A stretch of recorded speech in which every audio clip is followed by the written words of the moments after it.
First welcome to our authenticated study platform. आज मैं आप लोगों से टीजीटी स्क्रूटिनी फॉर्म से रिलेटेड कुछ डाउट्स आ रहे हैं, उससे रिलेटेड कुछ बात कर रही हूँ। हालांकि मैंने वीडियो अपलोड कर दी है, उसमें मैंने बहुत डिटेल से आप लोगों को समझाया है, बट स्टिल कुछ डाउट्स हैं, बच्चे पूछ रहे हैं, तो वो वही मैं आपके साथ शेयर करने की।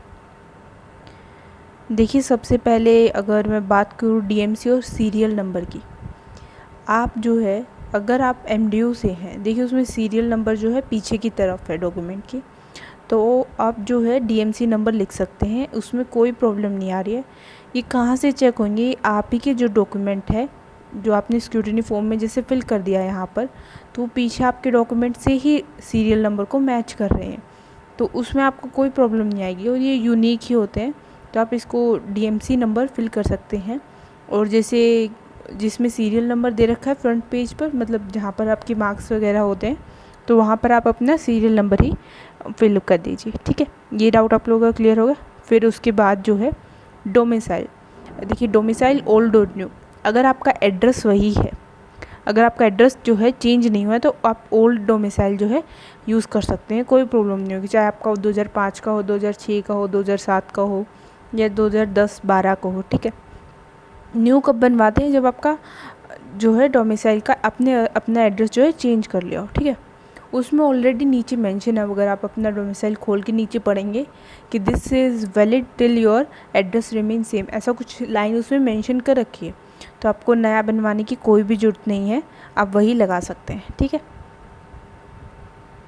देखिए कास्ट सर्टिफिकेट की अगर मैं बात करूँ, देखिए एससी सर्टिफिकेट में क्या होता है, एससी कास्ट का जो सर्टिफिकेट होता है वो आपका कभी का भी हो, आपका एक अगर बना हुआ है तो आपका वो वैलिड होता है। ठीक है, हाँ ओबीसी में जो है वो आपको रिन्यू कराना पड़ता है, आपका इनकम का कुछ क्राइटेरिया होता है उसके अंदर, तो वो जो है आपका ओल्ड और न्यू का होएगा।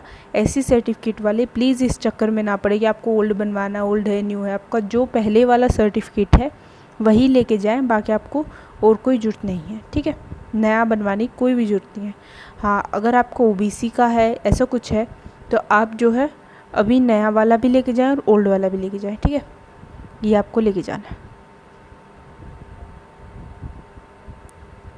डीएमसी नंबर और सीरियल नंबर ये मैं आप लोगों को बता चुकी हूँ। ठीक है, हाँ और एक और जो है इसी के साथ मैं आप लोगों को क्लियर कर देती हूँ कि डीएमसी नंबर लिखना है या डिग्री नंबर लिखना है, ये भी कुछ बच्चे पूछ रहे हैं कि डिग्री नंबर लिखना है या फिर डीएमसी। देखिए आपको डीएमसी का नंबर लिखना है, वो भी कौन सी का? 6th सेमेस्टर, जो 6th सेमेस्टर मतलब कि अगर आपकी ग्रेजुएशन है उसका 6th सेमेस्टर का डीएमसी नंबर आपको मेंशन करना है, और 6th सेमेस्टर की ही आपको जो है डेट मेंशन करनी है। ठीक है, यही सब आपको वहाँ पे मेंशन करना है, 6th सेमेस्टर की डीएमसी का नंबर और उसी का जो है डेट मेंशन करनी है, डिग्री का नहीं करना है। ठीक है, डिग्री का नहीं मेंशन करना। अच्छा, डिग्री ज़रूरी है या नहीं, चलो आगे आता है। अच्छा, एक और ये डाउट आता है कि सोशियो इकोनॉमिक में यस करना है या नो करना है। जैसे कि जो स्क्रूटिनी फॉर्म का सेकंड पेज है उसमें यहाँ पर अलग अलग 4 बना के दे रखे हैं आपको, तो फर्स्ट कॉलम है यस और नो फिल करना है। तो उसमें क्या पूछा गया है आपसे कि आपने जो है एप्लीकेशन फॉर्म के टाइम आपने मार्क्स क्लेम किए थे या नहीं किए थे, वो आपसे ये पूछना चाह रहा है। तो आपने उस टाइम अगर जैसे कि आपके घर पे जॉब है, आपने उस टाइम मार्क्स क्लेम नहीं किए थे, तो आप सब में जो है no no no no fill करेंगे। ठीक है, सब में आप क्या करेंगे? नो नो फिल करेंगे। अगर आपके जैसे आपने अगर उस टाइम पे क्लेम किए थे तो आप इसमें येस फिल करेंगे। ठीक है, ठीक है, ये करना है। और जिसको विड्रॉ करने हैं वो खाली छोड़ दे, वो आपका नॉट एप्लीकेबल लिख के आपको विड्रॉ लग जाएगा। ठीक है, हाँ जिसके घर पे जॉब है और उस लिस्ट में तो सबका ही नेम था, तो आप इसमें क्या करेंगे, यहाँ पर नो फिल कर देंगे कि आपने एप्लीकेशन फॉर्म के टाइम जो है वो नहीं किए थे, मतलब क्लेम नहीं किए थे। ठीक है, या फिर कुछ कमेटी जो मैंने आपको वीडियो में बताया था कि जो है नॉट एप्लीकेबल ऐसे करके नॉट एप्लीकेबल भी लिखवा रहे हैं हर एक के आगे, जैसे आपने क्लेम नहीं किया है तो आपने नॉट एप्लीकेबल ऐसे लिखवा रहे हैं। ठीक है, वो भी आप लिख सकते हैं। और स्टिल अगर आपको डाउट है कि नहीं ये भी हो सकता है वो भी हो सकता है, तो आप वहीं उनके सामने फिल कर लेना, इसको ब्लैंक छोड़ लेना। ठीक है, अभी जो है डिग्री नेसेसरी है, यानी देखिए अगर आपके पास डिग्री है, मान लीजिए आपके पास ग्रेजुएशन की डिग्री है, तो बहुत अच्छा, आप उसको लगाइए, जरूर अच्छी बात है, लगानी चाहिए। ठीक है, अगर आपके पास है नहीं तो कोई वो नेसेसरी नहीं है, आप मत लगाइए, चल जाएगा ऐसे। ठीक है, बट अगर आपके पास डिग्री है तो वो प्लीज़ लगाइए, अच्छा ही फ़ायदा ही होगा आपको। अगर नहीं है तो फिर रहने दीजिए, कोई ज़रूरत नहीं है, वहाँ पर अलग से मेंशन नहीं करे कि आपने डिग्री नहीं लगाई, ठीक है। उसके बाद ये वाला डाउट भी बहुत था कि बायोमेट्रिक पेज कौन सा है। बायोमेट्रिक पेज वो है जिसमें यहाँ पर लिखा गया है, ऐसे 3 कॉलम्स है उसके अंदर। सबसे पहले लिखा है बायोमेट्रिक, फिर सेकंड शायद कुछ डॉक्यूमेंट से रिलेटेड है शायद, और फिर थर्ड जो है स्कैनिंग है, ठीक है। और उसमें बच्चे पूछ रहे थे नीचे साइन, हाँ आप अपने साइन करके लेके जाइए, ऑलरेडी वो अपना बाद में अपना स्टैंप लगाते रहेंगे, स्कैन हो गया वो खुद करते रहेंगे, आप साइन करके लेके जाइए, वो आपको बैठा के नहीं रखेंगे, स्कैन होगा तब तक आपका डॉक्यूमेंट चेक होते ही भेज देंगे, तब अपना साइन जो है करके लेके जाइए, ठीक है। उसके बाद जो हायर क्वालिफ़िकेशन, देखिए हायर क्वालिफ़िकेशन अगर आपने एमएससी की है तो वो ज़रूर लगाइए। अगर आपने कोई आपका यूजीसी नेट या फिर सीएसआईआर नेट क्लियर है तो वो भी लगाइए। और कोई अगर पीएचडी कर रहा है तो मैं कहूँगी वो भी मेंशन कीजिए, उसका फ़ायदा ही होगा आपको आगे, जैसे प्रमोशन में भी फ़ायदा होता है और ये वाला, ठीक है।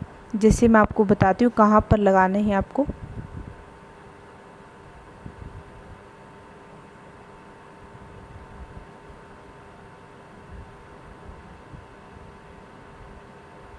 ये देखिए, ये जो आपका इंडेक्स है, इंडेक्स में आप अपनी हायर क्वालिफ़िकेशन कहाँ लगाएंगे, यहाँ पर लगाएंगे। देखिए ये तो पोस्ट ग्रेजुएशन हो गया, जिसने अपनी मास्टर्स कर रखी है वो लगा लेना है यहाँ पर। हायर क्वालिफ़िकेशन आपकी अगर सीएसआईआर नेट है या फिर पीएचडी है वो आप यहाँ पर मेंशन करेंगे, ठीक है। अगर किसी के पास सीएसआईआर नेट है या फिर यूजीसी नेट है और पीएचडी भी है तो आप सीएसआईआर नेट का कर लेना और साथ में पीएचडी दोनों लिख लेना, नेट एंड पीएचडी यहाँ पर मेंशन कर देना, ठीक है। और क्या था, हाँ सिमिलरली आप इसको जो है यहाँ पर स्क्रूटिनी फॉर्म में कहाँ पर फिल करेंगे, ये देखिए हायर क्वालिफ़िकेशन का ये रहा है, यहाँ पर भी इसको फिल करना होगा आपको, एमएससी भी और पीएचडी भी, और वो सब कुछ आपको यहाँ पर भी उसका फिल करना होगा, ठीक है। एमएससी का, नेट का, ठीक है। तो आपको यहाँ पर भी जो है हायर क्वालिफ़िकेशन में यहाँ पर आप मेंशन कर देना, ठीक है। अभी एक और डाउट क्लियर कर देती हूँ मैं। बच्चे पूछ रहे थे कि कास्ट सर्टिफिकेट, सब कैटेगरी सर्टिफिकेट में क्या लगाना है। देखिए कास्ट सर्टिफिकेट में लगेगा आपका एससी का, या फिर बीसीए जो है, या फिर बीसीबी जो है, ये सब जो है कास्ट सर्टिफिकेट के अंदर लगेंगे। अगर मैं सब कैटेगरी सर्टिफिकेट की बात करूँ मैं आपके साथ, ये वाला, इसमें आप क्या लगाएंगे, आप इसमें ईएसएम, इसमें आपको ईएसएम लगाना होगा, ठीक है। या फिर आपका जो पर्सन विद डिसेबिलिटीज़ वाला होता है वो लगाना होगा, ठीक है, पर्सन विद डिसेबिलिटीज़ वाला लगाना होगा। या फिर जिसे ईएसएम में आगे डिपेंडेंट ऑफ ईएसएम या डिसेबल्ड ईएसएम का होता है, ठीक है, या फिर फ्रीडम फाइटर को मिलता है उसके बाद अगर सीट्स बच जाती तो वो सब के सब आपको जो है सब कैटेगरी सर्टिफिकेट में लगाने हैं, ठीक है। ये आपको क्लियर हो गया। उसके बाद जो है अब आप आइए यहाँ पर। उसके बाद देखिए फाइल टाइप भी पूछ रहे हैं बच्चे। फाइल टाइप में जो है आपको ये ऐसे फाइल होती है, यहाँ पर जो उसमें थ्रेड लगा अटैच होता है, ये ऑफिस टाइप की फ़ाइल होती है, थोड़ा सा कार्डबोर्ड टाइप में होती है, प्लास्टिक वाली मत लेके जाइए, उसमें आप ऊपर नेम नहीं लिख पाएंगे, ठीक है। नेम, कैटेगरी नंबर, जो भी आपको मैंने बता रखा है पिछली वीडियो में वो सब लिखना है, वो नहीं लिख पाएंगे आप इसमें, ठीक है। अभी इशूइंग अथॉरिटी इन डोमिसाइल आपको क्या लिखना है, इसमें जो है आपको तहसीलदार या फिर जो आपका नायब तहसीलदार ये मेंशन करना है इशूइंग अथॉरिटी में, डोमिसाइल में, ठीक है। और इसमें जो है पीपीआईडी में भी जो है सीआरआईडी आप मेंशन कर देंगे, जो ऊपर होता है, ठीक है, वो मेंशन करेंगे जो भी मार्क्स क्लेम कर रहे हैं, ठीक है। ये इशूइंग अथॉरिटी ये यहाँ पर आप ये मेंशन करेंगे। अच्छा, किसी ने अगर बीएड और डीएड या फिर पीटीसी या कुछ और भी किया है, मान लीजिए उसने 2 डिग्री की हुई है, एक डिप्लोमा डिग्री किया हुआ है, तो आप अगर मेंशन करना चाहते हो दोनों इसी में मेंशन कर दीजिए। जैसे यहाँ पर क्या लिखना है आप लोगों को, यहाँ पर आपको सर्टिफिकेट नंबर लिखना है जैसे, ठीक है। तो यहाँ पर आप अपने सर्टिफिकेट नंबर लिख के ब्रैकेट में जो है ये लिख दीजिए बीएड, जैसे बीएड का है, या फिर डीएड का है ब्रैकेट में उसी में, ठीक है। यहीं पर नीचे डीएड का लिख के उसके नीचे ब्रैकेट में डीएड लिख देना, ठीक है। तो ऐसे आप जो है बीएड और डीएड दोनों मेंशन कर सकते हैं अगर मेंशन करना है तो। अच्छा, एक और बात मैं आप लोगों को बताती हूँ। बच्चे कह रहे हैं कि एप्लीकेशन फॉर्म में मैंने ये फ़िल कर दिया या फिर ये फ़िल कर दिया। देखिए हालांकि आपको उस टाइम सही फ़िल करना चाहिए, आप लोगों की मिस्टेक है। बट अब जो है आप सही लगाना, ठीक है। मान लीजिए आप देखो, डेट गलत फिल करने का तो गलत चीज़ होती है, ये डेट तो आपको एटलीस्ट सही मेंशन करनी चाहिए, स्टिल गलती हो गई तो अभी जो है जो स्क्रूटिनी फॉर्म है और जो इंडेक्स है, इंडेक्स और स्क्रूटिनी फॉर्म, इन दोनों को जो है बहुत अच्छे से फिल करना।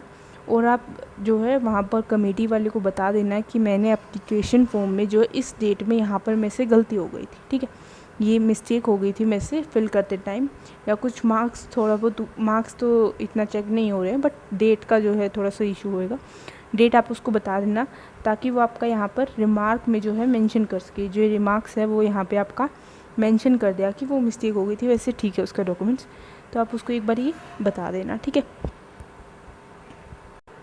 और अगर किसी के जो है 2 एचटेट क्वालिफाई किए हैं, किसी ने मान लीजिए 2018 में भी किया और 2019 में भी उसने क्वालिफाई किया है, तो अगर आप लगाना चाहते हैं तो दोनों भी लगा सकते हैं, वैसे कोई ज़रूरत नहीं है, आप एक से भी काम चल जाएगा आपका, ठीक है। तो अगर आप लगाना चाहते हैं तो जो आपने एप्लीकेशन फॉर्म में फ़िल किया था उसका सर्टिफिकेट नंबर, इशूइंग डेट और इशूइंग अथॉरिटी जो है आप सब यहाँ मेंशन कर देना, एचटेट वाला जो ये वाली चीज़ें हैं इसमें मेंशन कर देना, ठीक है। तो और जब यहाँ पर सीरियल नंबर और नंबर ऑफ़ पेजेस लगाओ तो यहाँ पर जो है 2 डाल देना और सीरियल नंबर ऑफ़ पेजेस जैसे चलेगा वो चल जाएगा, ठीक है। तो आप ताकि वहाँ पर 2 डॉक्यूमेंट लगा देना, बट यहाँ पर मेंशन उसका कर देना जो आपने एप्लीकेशन फॉर्म में जो है फिल किया था, ठीक है। आप ये कर सकते हो अगर आपको लगाने ही है दोनों, दिखाने की भाई हाँ मेरे 2 क्लियर, वैसे उसका फ़ायदा तो नहीं होने वाला है बट स्टिल किसी को लगाने हैं तो आप ये कर लेना, ठीक है, उससे कोई प्रॉब्लम नहीं है। और मैं आप लोगों को जो है कुछ डीवी से रिलेटेड बातें भी बता देती हूँ, जैसे कि एडमिट कार्ड जो है आपका अटेस्टेड किसी का गुम हो गया तो आपका टेस्टेड कराने की कोई ज़रूरत नहीं, आप सिर्फ अपना रोल नंबर एडमिट कार्ड एक बार निकलवा के ले जाएं, उसको टेस्टेड दोबारा से कराने की कोई भी ज़रूरत नहीं है, ठीक है। और एक और बात है कि जो है अगर आपका रोल नंबर चला गया, आप डीवी में लेट हो तो उससे कोई प्रॉब्लम नहीं होगी, आपको नेक्स्ट जो भी आपकी कमेटी से बचे जाएंगे उसमें आपको भेज दिया जाएगा, तो वो कोई इशू नहीं है कि आप लेट हो गए हैं या फिर इतना कुछ नहीं है, आपको आराम से अगर 12-1 बजे तक भी आप पहुंच रहे हैं गर्ल्स तो उसमें कोई इशू नहीं आएगा, आप आराम से चले जाना, कोई वो भेज देंगे आपको अंदर, ठीक है। हाँ, कुछ ज़्यादा ही लेट मत होना कि आप 4-5 बजे जा रहे हो तो उसमें जो है थोड़ा सा लेट हो जाएगा, क्योंकि ऑलमोस्ट अभी देखने में आया है कि 4 बजे तक जो है डीवी आप ख़त्म कर देते हैं, वो 4 बजे तक, 4:30 4:30 बजे तक जो है डीवी ख़त्म हो जाता है, ठीक है। और जो है ROH और मेवात की एक ही फ़ाइल बनानी है, ये वाला भी मैं आपको क्लियर कर दूँ, दोबारा बोल रहे हैं बच्चे कि ROH और मेवात की एक ही फ़ाइल बनेगी। हाँ, उसमें ये हो सकता है कि आप जो मतलब एप्लीकेशन फॉर्म जो है वो 2 लगेंगे, बाकी फ़ाइल एक ही बनेगी, डॉक्यूमेंट सारे एक वो उसमें ही अटैच होंगे कि एक कॉपी उसके अटैच होगी, ज़्यादा कुछ नहीं है, ठीक है। मेरे ख्याल से तो मैंने इतनी 2-3 वीडियो बना दी हैं इसके ऊपर, अब तो कुछ डाउट नहीं रहना चाहिए, बट स्टिल अगर रह गया तो आप कमेंट कर देना, मैं बता दूँगी आपको, ठीक है। So thank you so much for watching my video, please like share and subscribe my channel, thank you.